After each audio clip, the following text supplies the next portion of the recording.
Alors, c'est quand même une question qu'il faut maintenant se poser. Est-ce que la Fed peut accélérer sans trop affoler les marchés financiers? Bonjour Nicolas. Bonjour. Nicolas Gottsman, responsable de la recherche et de la stratégie et la financière de la Cité.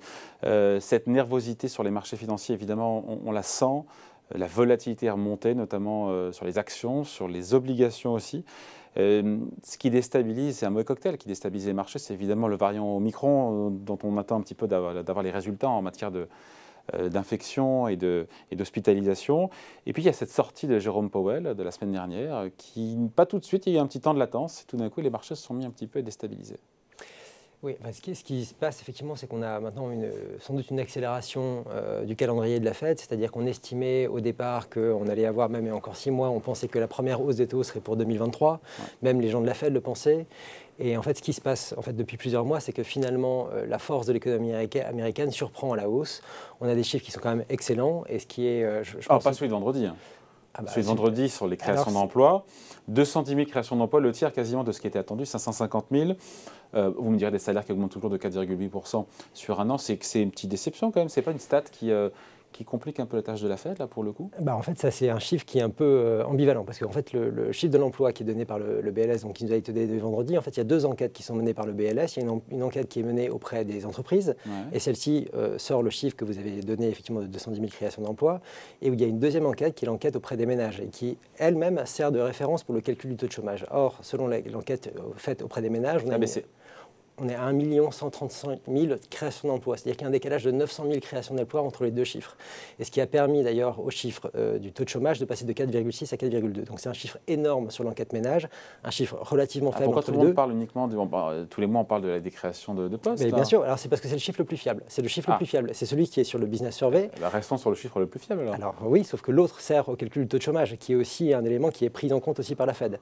Et en fait le problème c'est qu'on a des chiffres comme ça qui sont un peu ambivalents, on a des problèmes statistiques, on a le même problème sur le PIB, c'est-à-dire qu'on a le PIB qui est calculé sur la forme normale et on a le GDI qui est le Gross Domestic Income qui lui est beaucoup plus élevé, qui est à 6% notamment sur le dernier chiffre. Ouais. Et il y a un gros décalage. Et ce qui fait qu'on a en fait aujourd'hui le PIB nominal américain qui est quasiment au niveau de sa trajectoire d'avant-crise et qui est même quasiment, qui est au niveau de son plein potentiel selon le calcul du CBO, donc du Bureau économique du Congrès. Et en fait la grande nouveauté maintenant, c'est que là pour le T4 de cette année, en fait il est probable que le niveau de la croissance du PIB américain soit au-delà de son potentiel nominal, ce qui serait à un niveau assez fort. Donc tout ça plaide évidemment pour une accélération. On est en train d'accélérer. Le niveau de dépenses des ménages, en tout cas, il est vraiment très très important aujourd'hui. Et en fait, même malgré la déception qu'on a eue sur le chiffre de création d'emplois qu'on a eu là, si on continue sur cette tendance-là, si je prends simplement une moyenne mobile 3 mois de ce qui s'est passé aussi bien sur la participation au travail que sur la création d'emplois, j'arrive à 2,7% de taux de chômage dès le mois d'avril de l'année prochaine. Donc bien en dessous du niveau pré-crise qui était à 3 et quelques. Qui était à 3,5. Bon, par contre, on a un problème de décalage avec effectivement cette population active qui pour l'instant ne revient pas suffisamment fort. Du marché du travail. Qui est sorti. On a eu par contre là un bon chiffre sur le vendredi. Il y a un delta de combien, 2-3 points sur le. Oui, il y a encore un écart assez important. On a eu 600 000 retours là dans le chiffre de l'emploi, ce qui est quand même plutôt satisfaisant. Donc on peut dire qu'on est rentré dans une nouvelle tendance qui serait vraiment bien.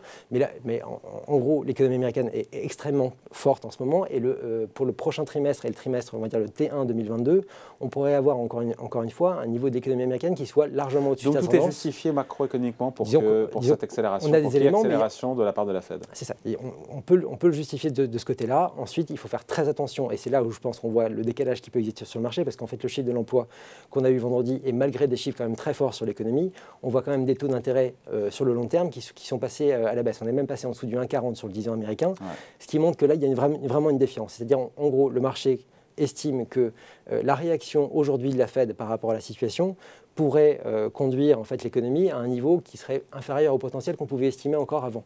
Et donc là, il y a vraiment un problème. C'est-à-dire que trop d'action aujourd'hui pourrait pénaliser la croissance future. La crédibilité de la Fed c'est très compliqué pour eux. Juguler l'inflation si les taux longs rebaissent. Là, en tout cas, il y a du point de vue du marché, il n'y a absolument aucun risque qu'il y ait un dérapage inflationniste. Et en gros, mais je pense que ça, c'est quand même assez clair, c'est que pour l'instant, cette inflation-là, elle est acceptée par la Fed parce qu'elle vient principalement du côté de l'offre, qui savent, on sait quand même plus ou moins qu'on va avoir un retour à la tendance pour l'année prochaine, et que de toute façon, on a les moyens, on a les outils pour lutter contre l'inflation. Donc ce qui est aujourd'hui, c'est parce que c'est toléré. Si jamais vraiment il y avait une réaction de la Fed, si la Fed considérait qu'il y avait maintenant ça suffisait, on a les moyens de faire en sorte de faire baisser l'inflation. Ça, on sait faire. faire, il n'y a pas trop de problème. Le problème, c'est plutôt dans l'autre sens, c'est-à-dire que quand on a trop peu d'inflation, qu'on veut revenir à 2%, on a une difficulté. Donc là, c'est vraiment une difficulté pour la Fed, c'est ce côté asymétrique. On sait très bien faire lutter contre l'inflation, c'est plus difficile de remettre l'inflation de l'autre côté. Donc en fait, aujourd'hui, le risque de trop agir risquerait de nous mettre dans une situation qui serait plus difficile dans le futur. Et alors, là, trop agir, ça veut dire quoi? C'est-à-dire qu'aujourd'hui, on a 15 milliards d'euros de tapering, donc de réduction d'achat d'actifs tous les mois, compte du mois de novembre. C'est-à-dire que la semaine prochaine, la Fed peut nous annoncer quoi? 20, 30 milliards? On peut passer à 30. 30 milliards. Quel est le seuil maximum qui peut être toléré par les marchés? Je pense qu'il n'y a pas vraiment de seuil. Ensuite, c'est quelque chose. Ça serait un choc qu'elle annonce 30 milliards d'euros? Est-ce que les marchés sont prêts à entendre ça? Je pense qu'on commence à être prêt. Enfin, tout le monde voit les mêmes chiffres. Ensuite, tout le monde, je pense, a conscience effectivement qu'on est quand même assez avancé. On voit surtout qu'en tout cas, il n'y a pas de réaction. Il n'y a pas le taper tantrum qu'on avait eu en 2013, c'est-à-dire vraiment une forte hausse des taux. Pour l'instant, ce n'est pas en train de se produire. Donc, il n'y a pas vraiment d'inquiétude. Et je pense que le travail qui a été fait en amont est suffisant aujourd'hui pour pouvoir faire ça. Ensuite, je pense qu'il faut faire très attention pour la suite. Mais pour l'année 2022, parce que la question maintenant, c'est OK, on va arrêter le QE. Le QE sera arrêté donc quasiment fin du premier trimestre. Il y en a qui souhaiteraient qu'on arrive fin mars, ensuite on peut être mars ou avril, quelque chose comme ça. Autour de mars-avril, voilà. Donc ça veut dire première hausse de taux dans la foulée? Alors ça c'est la grosse question, parce qu'en fait la question du tapering je pense est vraiment secondaire. La question principale c'est vraiment quand est-ce qu'on monte les taux d'intérêt. Pour l'instant ils ont vraiment fait le travail pour vraiment délier les deux questions. On va avoir le tapering très bien, mais ensuite la question c'est de savoir quand on va lever les taux. Et combien? Combien de hausses de taux? Quand et combien, effectivement, et combien de hausses on peut supporter. Et là, je pense que c'est là où ça devient intéressant, c'est qu'en fait, d'ici au moment où on va arriver justement à la fin du tapering, on aura sans doute une décélération de l'inflation et ensuite on verra aussi donc ça donnera plus de latitude à la Fed et surtout, et là je pense que c'est le point principal, c'est on va voir, parce que maintenant avec la nouvelle stratégie de la Fed, c'est on veut chercher l'emploi maximum, sauf qu'on n'a pas de chiffres quantitatifs qui nous permettent de savoir c'est quoi l'emploi maximum. Et ça maintenant, c'est à la nouvelle équipe de la Fed, donc on a eu la nomination, sans doute à Lael Brainard maintenant de venir justement, de donner des éléments qui nous permettraient justement de voir qu'est-ce que la Fed considère comme étant le plein emploi.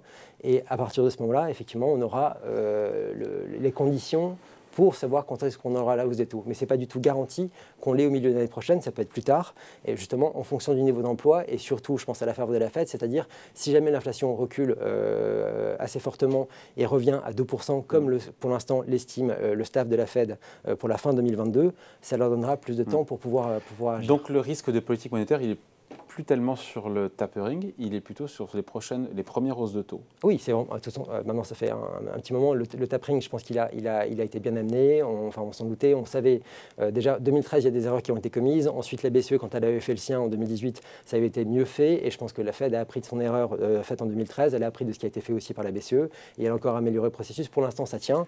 Je pense qu'ils vont faire les choses progressivement. Donc, il n'y a pas le risque que la Fed aille trop loin, trop vite désormais? Ah si, c'est toujours le cas. Et je pense que pour l'instant, le marché, le fait que le taux à 10 ans soit revenu en dessous de 40 est quand même un signal qui veut dire attention, n'agissez pas trop fort non plus, parce que sinon vous risquez de pénaliser la croissance à long terme. Alors que justement, je pense que l'enjeu de la nouvelle politique monétaire qui a été mise en place par la Fed, c'est justement d'arriver à faire en sorte que cette croissance potentielle américaine soit revue à la hausse et non pas à la baisse. Alors que pour l'instant, c'est ce qui est estimé par le marché.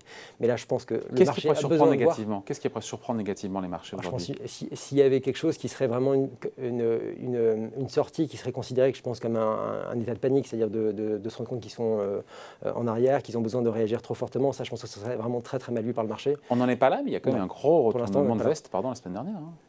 Alors, il y a un retournement de veste. Ensuite, on veut voir quelle est la pression politique, parce qu'il a été nommé une semaine avant, qui peut exercer sur lui. Il a quand même sa nomination va passer devant le Sénat pendant le mois de décembre.